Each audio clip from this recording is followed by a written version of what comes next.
All right, welcome back, guys. I am actually making a post today slightly because I'm annoyed about the current token situation. So I had 1K left before the event, and I think I have two more to grind. And I won, I spun and I won a cloak, which I've never had before. I think it's going to be a great addition, especially to the Hawk since he's kind of squishy. And gonna get some more Scorpion comps. But then I saw this tweet this morning from Pix saying that now they're going to increase the chance of winning a Hawk. Well, that's interesting and fascinating because then all of us that have just spent money on getting a Hawk have essentially lost money in the whole process. So that's a minor rant that I want to talk about today and just inform everybody if they weren't aware of the fact that they definitely can get a Hawk now. So today I'm going to spend some time on strategic gameplay. The first thing you should do, of course, when running your beacon capper, and you have to have a beacon capper in your hangar. This one for this game is my blitz.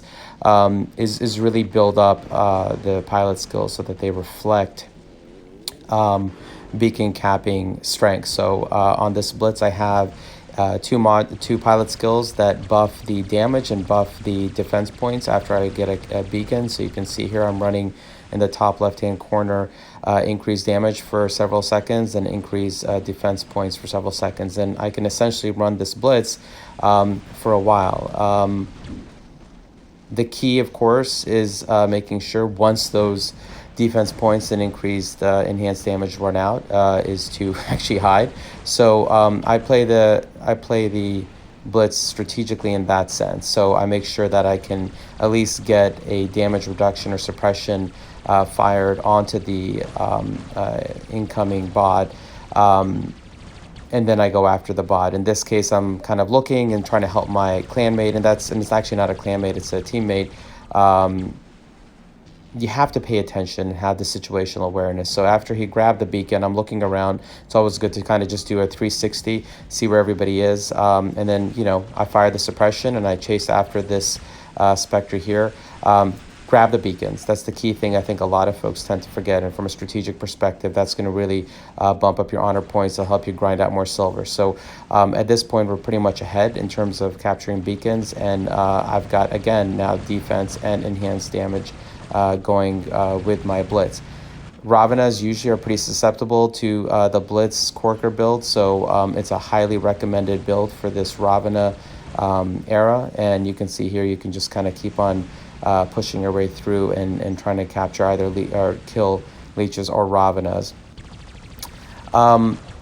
This blitz has survived longer than usual, to be quite honest. So I'm at this point, I'm pretty much realizing this is either a weaker group of bots that I'm playing against, or that is just dumb luck right now. But it's more than likely I've been paired up against people that are ranked much lower, so you can thank the matchmaking system for that. But the strategy here is to play this bot out as long as possible so you can get your Titan in. A lot of people withhold bringing their Titan in, and it depends on the type of Titan you have. I have a Nodens. It's one of the fastest Titans that are available without an accelerator, so I drop mine in as quick as possible in case I have to capture beacons. But I try to get rid of as many Ravenas as I can early in the game with whatever bots I have, because they're just a real pain in the ass to fight with Titans. Even though that they're pretty resilient. You can see here, actually, just as a side note, that my blitz is overpowered, and I realized that. I wanted him to die anyhow because I've already hit my point with the Titan. At this point, drop in real quick. Don't wait, especially if it's beacon rush. I brought my Hawk in because it's new, and I kind of just want to. I could have brought anything in. This was a dumb move, I think, strategically, to sit here and kind of fire at this Hades, but I wanted to actually hover over it and drop into its shield and then fire away. I didn't manage to do a great job with that, and he used his phase shift to get saved, and he will drop something right behind me, and you can see here, yep, as predicted, that's what happened. So make sure you have your phase shifts hooked up. So this is that cloaking module that I just don't know how it works. It just turns on randomly, so I wouldn't have phase shifted had I known the cloak would come through. But the key here is hold the beacon as long as possible. I see a lot of players really don't hold the beacon, so I dropped the Titan here at this point because I looked at the bar. Keep an eye on your bar. when you are playing, because if you're basically dominating, which we are, the Blues are clearly ahead. I know I want to get my Titan in so I can heal some people, get some healing honor points. Again, easy silver to get those healing honor points, and really help out that behemoth there that is just getting pummeled by that Aojun. And I think I just kept on healing him for a while. So unfortunately, I didn't capture the other beacon in time, and this Arthur just kind of plunked right into my head. This was just kind of sloppy play. I probably should have backed off, but, you know, ego and lag got the better of me. You can see there's a lot of lag happening right now. He's moving around. I'm moving around now. I can't target. The Cyclones do have some sort of bug where they just don't target well close up. So managed to take him out, but I'm running pretty low on health, and I've got now 4 or 3 bots doubling up on me. Definitely not a situation you want to have any of your Titans in, whether it's an Arthur or a Nodens or a Ming. You will die, which is what happened. So strategically speaking, at this point, I had to make a decision. What do I need to do? I need to get some beacons. So I know that I've got the Thomas Mind Read on my leech, and you go dashing for it. Again, it's all about beacons and beacon rush, or actually any of the games, really, the game mode. So grab the beacon, make sure you've got it planted down, and then, you know, run away. So my leech has really bad pilot skills, as evidenced by this. I don't have any beacon capturing skills. I don't have any defense points. I have nothing. So right now my leech is running naked. You can see that the health is just like pummeling down. So I realize he's going to die. I'll try to survive a little bit, but I'm holding the beacon, and that's the key element here, so I can drop another bot right into that beacon at the time. So at this point, I know there is an Arthur there. I see him, and I want to soften him up so when my teammates can kind of come in and try to take him out. It is stupid and absolutely crazy to think that a Scorpion can take down an Arthur. But if you've got a cryo build, a cryo Rhyme build, you're able to take an Arthur apart with some help. So I just, you know, kind of hide, hang out, get out of his line of fire, see if I can freeze him a little.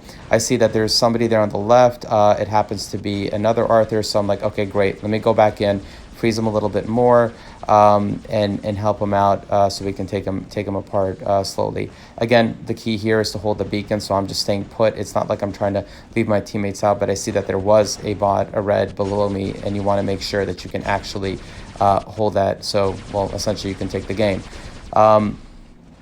Ravenas they eat scorpions for lunch. It's just the way they are. So I drop in my Fenrir at this point. When you drop in, always do a quick 360, especially when you're in a heated, contested beacon, because, you know, strategically speaking, you don't know who's going to come behind you and surprise you, and especially now in the Scorpion era, anybody can. So again, if you want this game to end, and we're already about 8 minutes into it, make sure you go for more beacons. So one is already getting converted, so I figure, why don't I come over here and try to convert this beacon and end the game quickly. Fenrir on Fenrir action is always fun and interesting, and I love this new atomizer build. I may build a Nucleon to swap out with the Glacier, but I like the freeze build because it freezes and increases the damage of the atomizers. So that was a bit strategic play. Hope you guys kind of enjoyed that and got something from it. That's usually how I play. I came in first in terms of damage and health, and I probably grabbed more beacons than I should have, but that's just kind of how it unfortunately works. If you enjoyed the video, like, subscribe, and you'll hear from me in the near future. All right.